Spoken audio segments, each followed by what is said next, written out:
बिस्मिल्लाहिर्रहमानिर्रहीम। आज हमारा टॉपिक है यू एंड योर एबिलिटीज़। अब इसको समझना थोड़ा सा टेक्निकल है, इसलिए ज़रा गौर से सुनिएगा। हम हमेशा समझते हैं एबिलिटीज़ का मतलब ये होता है कि यार इसके पास इंग्लिश एबिलिटीज़ हैं, बड़ा अच्छा लिखता है, बड़ा अच्छा पढ़ लेता है, इसका एक्सेंट बड़ा अच्छा है। कोई कहता है यार मैथ में बड़ा एक्सपर्ट है, कोई कहता है नहीं यार ये जो है वो गेम में बड़ा सुपर है, तो वगैरह वगैरह। एबिलिटीज़ जो मैं आज आपको समझाने जा रहा हूँ वो हैं जिसको हम आम तौर पे बोलते रहते हैं लेकिन समझते नहीं हैं, और हमेशा वैल्यू जो है वो समझने की, अंडरस्टैंडिंग की है। मैंने पहले एक वीडियो भी बनाई थी, उसके अंदर था कि आपकी इन्फॉर्मेशन ये सबसे लो लेवल पर है और हम सबसे ज़्यादा इन्फॉर्मेशन के पीछे भाग रहे हैं कि आपके पास कितनी इन्फॉर्मेशन है। ये यूज़लेस है। Knowledge is power. हाँ, नॉलेज आपको, इन्फॉर्मेशन से ज़्यादा नॉलेज आपको बेनिफिट देती है। और नॉलेज के बाद है अंडरस्टैंडिंग। अब सबको पता है नमाज़ पढ़नी चाहिए, नॉलेज है, लेकिन अंडरस्टैंडिंग कैसे पढ़नी है, किस तरह से आपने उसके फ़राइज़, वाजिबात, सुन्नतों का ख्याल रखना है। इसी तरह आपके पास नॉलेज के बाद जो अंडरस्टैंडिंग है उसकी वैल्यू होती है। तो बहरहाल आप चीज़ों को अंडरस्टैंड करें। हम एबिलिटीज़ की बात कर रहे हैं, तो मैं कहता हूँ कि देखें, मेरी बॉडी जो है वो मोटी हो गई है, मैं जो है ना ओवरवेट हो गया हूँ। मैं अलग हूँ, मेरी बॉडी अलग है। मैं कहता हूँ यार मेरे दिमाग में ना बहुत सारी अजीब किस्म की जो है ना मुख्तलिफ सोच आ रही है और मुख्तलिफ डिस्टर्बेंस है, तो मैं अलग हूँ, मेरा दिमाग अलग है। इसी तरह मैं कहता हूँ यार ये मैं तो करना चाहता हूँ, दिल नहीं करता। अब वो जो दिल है वो एक अलग है, उसके पास जो फंक्शनैलिटी है, हार्ट की फंक्शनैलिटी, वो एक अलग चीज़ है और मैं एक अलग चीज़ हूँ।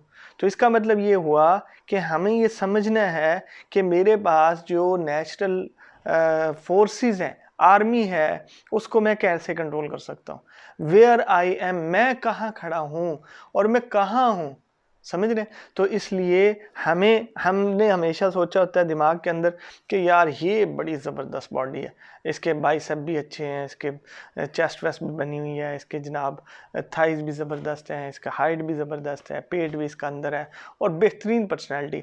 तो मेरे दिमाग के अंदर एक पर्सनैलिटी है, वो मैं नहीं हूँ। मैं बनना वैसा चाहता हूँ लेकिन मैं नहीं हूँ। इसी तरह कोई पोजीशन है, कोई बिजनेस है, कोई लाइफस्टाइल है, मुझे फेवरेट जो मेरे दिमाग के अंदर है वो कोई और है कि मैं ऐसा, ये क्या बात है यार, ज़बरदस्त लाइफस्टाइल है, ऐसा लाइफस्टाइल होना चाहिए, लेकिन मेरा अपना कुछ और लाइफस्टाइल है। ये इसी तरह है जैसे मैं पर्सनैलिटी, बॉडी वाइज पर्सनैलिटी किसी और को लाइक करता हूँ कि ऐसी बॉडी हो, ऐसा जिस्म हो, ऐसा जनाब बाइसेप हो और इस तरह से मेरी फिजिक हो, लेकिन मैं खुद कुछ और हूँ। तो इसलिए हमने ये समझना है कि हम अलग हैं और हमारी एबिलिटीज़ अलग है। याद रखिए, जो दिमाग है ना, ये पूरे जिस्म का चीफ ऑफ आर्मी स्टाफ है। ये पूरी आर्मी है। हाथ आपके हैं, आंखें हैं, आपकी ज़ुबान है, आपके कान हैं, आपके पाँव हैं, ये पूरी की पूरी जो है ना ये एक आर्मी है और दिमाग इनका चीफ ऑफ आर्मी स्टाफ है। Who is king? किंग कौन है? बादशाह कौन है? बादशाह दिल है। दिल के पास फंक्शनैलिटी बड़े काम करने के काम जो हैं वो दिल के पास बड़े कम हैं, थोड़े से हैं। दिमाग के पास बहुत ज़्यादा काम है करने के।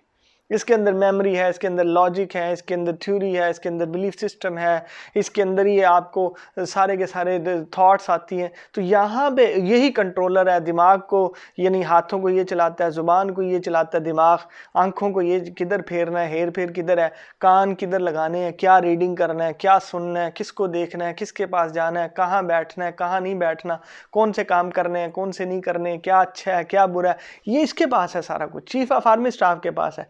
पूरी आर्मी को ये कंट्रोल करता है, लेकिन इसको कंट्रोल दिल करता है। दिल इंसान का बादशाह है। तो इंसान, नबी सल्लल्लाहु अलैहि वसल्लम की हदीस का मफहूम क्या है कि तुम्हारे जिस्म के अंदर एक गोश्त का लोथड़ा है, जब वो ठीक है पूरा जिस्म ठीक है, जब वो ख़राब होता है पूरा जिस्म ख़राब हो जाता है। और नबी सल्लल्लाहु अलैहि वसल्लम ने फरमाया, ध्यान से सुनो, वो दिल है। तो दिल जो है वो बादशाह है। इसका मतलब है फिजिकली भी अगर हेल्थ वाइज हम देखें, दिल अगर ठीक है तो हेल्थ हमारी ठीक रहेगी, और अगर दिल ख़राब हो जाए, उसके वॉल बंद हो जाए या कोई भी मसला हार्ट कप क्रिएट हो जाए, पूरी बॉडी ख़राब हो जाती है।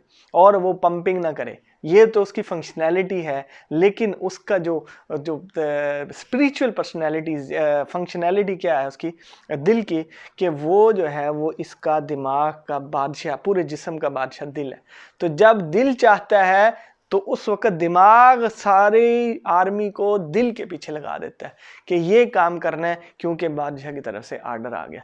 तो याद रखें, हमने क्या करना है, अपने एबिलिटीज़ को, वो माइंड सबसे बेस्ट है क्योंकि सब कुछ यहाँ जाता है, और उसके बाद दिल को कंट्रोल करना है। दिल जब हमारा किसी चीज़ को नहीं करेगा तो आप पढ़ नहीं सकेंगे, रीडिंग नहीं कर सकेंगे, एक्सरसाइज नहीं कर सकेंगे, आप ऑफिस में नहीं जाएंगे, आप स्टडी नहीं करेंगे, तो आपकी सारी चीज़ें रह जानी है क्योंकि दिल नहीं कर रहा। तो जब आपने इसको ठीक करना है तो इसके लॉजिक स्ट्रांग होने चाहिए, यहाँ पे मेमोरी बड़ी फास्ट होनी चाहिए।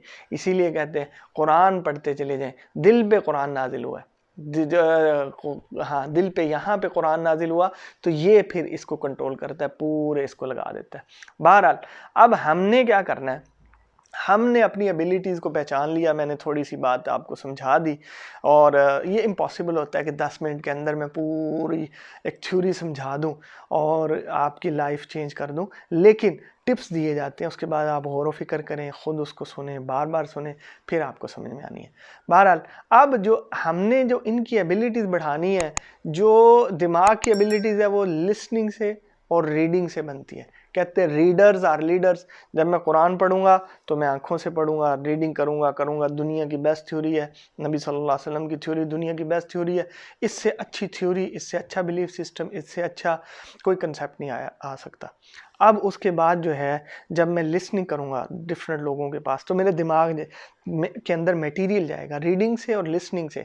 और बहुत सारी चीज़ें हैं, जितने भी सेंसेस हैं उनके ज़रिए से दिमाग में चीज़ें जाती हैं, टेस्ट से भी जाती है, तो इसी तरह छूने से, पकड़ने से जाती है, लेकिन ज़्यादा मेजॉरिटी जो है वो लिसनिंग से और रीडिंग से जाती है।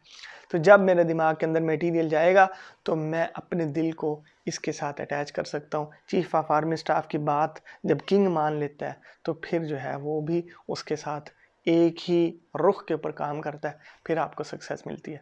बहरहाल अब जब आपने ये काम कर लिया, लिसनिंग भी ठीक कर ली, रीडिंग भी आप बहुत अच्छी कर रहे हैं, क्वालिटी का ख्याल रखना है। जिस तरह हम अपनी ड्रेसिंग की क्वालिटी का, ब्रांड का ख्याल रखते हैं, मोबाइल की क्वालिटी और ब्रांड का ख्याल रखते हैं, गाड़ियों की क्वालिटी और ब्रांड का ख्याल रखते हैं, आप क्या कर रहे हैं, रीडिंग कौन सी कर रहे हैं, मटेरियल वाली चीज़ को रीड करें। हर चीज़, हर बुक जो है वो आपका गुड मटेरियल और ब्रांड नहीं होता, तो वहाँ पे ब्रांड सेलेक्ट करें, अच्छा मटेरियल पढ़ें। और मैं बार बार यही कहता हूँ, नबी सल्लल्लाहु अलैहि वसल्लम से ज़्यादा अच्छा, कुरान से ज़्यादा अच्छा कोई मटेरियल नहीं है, उसको डेली पढ़ें, रोज़ पढ़ें, बेहतरीन आपका माइंडसेट बनेगा। और दूसरी चीज़ क्या है, आपकी लिसनिंग जो आप कर रहे हैं, वीडियो देख रहे हैं, आप लोगों के पास बैठे हैं, आप लेक्चर सुन रहे हैं, क्वालिटी वाली लिसनिंग करें। हर एक को लिसन नहीं करना, माइंड ख़राब हो जाएगा। वो पहले मैंने एक मिसाल दी थी ना, कि जब आपका दोस्त आपको चाय में चीनी मिला के पिलाएगा तो आप पी लेंगे तो आपको शुगर महसूस होगी कि यार ये तो शुगर है। गलती से अगर उसने जहर मिला दिया, गलती से चीनी समझ के जहर मिला दिया, जहर अपना असर ज़रूर करेगा, जैसे चीनी ने किया था, आपको टेस्ट दिया। लेकिन गलती से अगर फ्रेंड, दोस्त है, लेकिन उसने जहर गलती से डाल दिया, तो वो जहर जो है वो अपना असर करेगा। तो इसी तरह जब अपने घर वाले, अपने दोस्त, अपने करीबी गैदरिंग वाले, फ्रेंडशिप जितनी भी है, अगर वो आपके दिमाग के अंदर गलती से पॉइजन डाल देंगे, गलत चीज़ें डाल देंगे, गलत मटेरियल डाल देंगे, तो आपकी लाइफ ख़राब हो जाएगी। तो आपको स्टैंडर्ड ऑफ लाइफ और लाइफ स्टाइल आपको मेंटेन नहीं कर पाएंगे, उसमें आपको डिफ़िकल्टीज फेस होंगी। तो बहरहाल क्वालिटी वाली चीज़ सुनेंगे तो आपकी एबिलिटी सारी की सारी सही रुख पे काम करेंगी। अब उसके लिए पहला टिप क्या है कि जब भी काम करना है, फर्स्ट इज लास्ट। आपका जो पहला काम है उसके अंदर ही परफेक्शन पे काम करना है। अगर आप ये काम नहीं करेंगे, फर्स्ट टाइम में आपने जो प्रोजेक्ट, कहते हैं मैट्रिक फर्स्ट टाइम में जिसने किया, फर्स्ट अटेम्प्ट में जिसने किया, जितने मार्क्स आ गए वही लाइफ टाइम चलना है। दोबारा कितने लोग हैं जो पीछे दोबारा रीटेक करते हैं? बहुत कम लोग हैं। इसी तरह जब आपने फर्स्ट अटेम्प्ट में चैम्पियन बनते हैं या वहाँ तक पहुँचते हैं, या फर्स्ट फाइट में या फर्स्ट आपके मैच में अगर आप वो प्रोग्रेस नहीं देते तो फिर आप दोबारा पीछे चले जाते हैं। तो तो इसलिए फर्स्ट इज़ लास्ट, कहते हैं ना first impression is the last impression. पहली दफ़ा में जब आप देखते हैं और सुनते हैं तो उसका इंप्रेशन बड़ा ज़बरदस्त पड़ता है, चाहे वो पर्सनैलिटी विजुअली जो डिस्प्ले होती है वो, या इंटरनली या डिस्कशन के थ्रू। तो पहला काम जो करना है, पहला प्रोजेक्ट, पहली सर्विस, पहला बिजनेस, पहला जो भी आपने काम करना है उसके ऊपर पूरा फोकस लगा देना है, पूरी क्वालिटी के साथ करना है। अगर आप ये नहीं करेंगे आपका टाइम भी ज़ाया होगा, आपकी कॉस्ट भी ज़ाया होगी, आपकी गुडविल भी ख़राब होगी, आपका ट्रस्ट भी लूज़ हो जाएगा, लोगों का जो है वो आपकी तरफ से ध्यान भी हट जाएगा। फिर आपको दोबारा रीटेक करने पे, करेक्शन करने पे आपको दोबारा सारे रिसोर्सेज यूज़, आपको फिर ये सारी की सारी चीज़ें दोबारा करनी पड़ेंगी, आपको अपने सारा टाइम भी दोबारा लगाना पड़ेगा, लेकिन हो सकता है फिर वो गुडविल ना मिले, आपकी जो है वो रिसोर्सेज भी ज़ाया हो जाएंगे, आपकी कॉस्ट भी ज़ाया हो जाएगी। तो इसलिए फर्स्ट इंप्रेशन में आपने करना है। और दूसरी एबिलिटीज़ होती हैं, वो एक होती है ऑप्टिमिस्टिक, एक होती है रियलिस्टिक, एक पेसिमिस्टिक। अब ये जो हैं ये 3 डिफरेंट किस्म की माइंडसेट्स हैं। पहला पुरुमीद है। ऑप्टिमिस्ट जो होते हैं ना, पुरुमीद होते हैं, उनको जब आप पुरुमीद हो, इंसान को उम्मीद है कि मैं अचीव कर लूँगा, ये प्रोजेक्ट में कंप्लीट कर लूँगा, ये मैं चैम्पियनशिप जीत लूँगा, ये मैं अपना गोल जो है या अपना काम जो है वो कर लूँगा, मैं CSS में जाऊँगा, मैं फ़लाँ जगह पे, जब वो पुरुमीद होता है, ऑप्टिमिस्टिक होता है, तो उसको अपॉर्चुनिटीज़ नज़र आती हैं, वो फिर स्ट्रगल ज़्यादा अच्छे से करता है, वो पूरा अपना फुल बॉडी लेकर, यानी full as a whole person जाता है, यानी उसको दिमाग भी उसके साथ होता है, उसका दिल भी, उसकी बॉडी भी, उसकी स्पिरिचुअल वैल्यूज़ भी सारी की सारी उसके साथ जाती हैं। तो फिर वो क्या करता है, वो अपॉर्चुनिटीज़ ढूंढता है और उसको अचीव कर लेता है। तो सक्सेस आपकी उसके ऊपर है कि ऑप्टिमिस्ट हो जाएं, यानी पुरुमीद रहें, और वो आपको अपॉर्चुनिटीज़ दिखाएंगी, वो आपको डिफरेंट किस्म के डोर्स को और ऑप्शंस को ओपन कर देंगी। और जो पैसिमिस्टिक होते हैं ना, वो क्या करते हैं, वो मायूस हो जाते हैं, वो कहते हैं नहीं नहीं ये तो होता नहीं, तो वो आपको लिमिटेशन में ले आता है। ये जो माइंडसेट है, ये जो बिलीफ सिस्टम है, ये जो आपकी एबिलिटीज़ हैं कि आप ऑप्टिमिज्म में चले जाएं, तो यानी आप मायूस हो जाएं, तो फिर आपके पास हर्डल ही हर्डल नज़र आएंगी।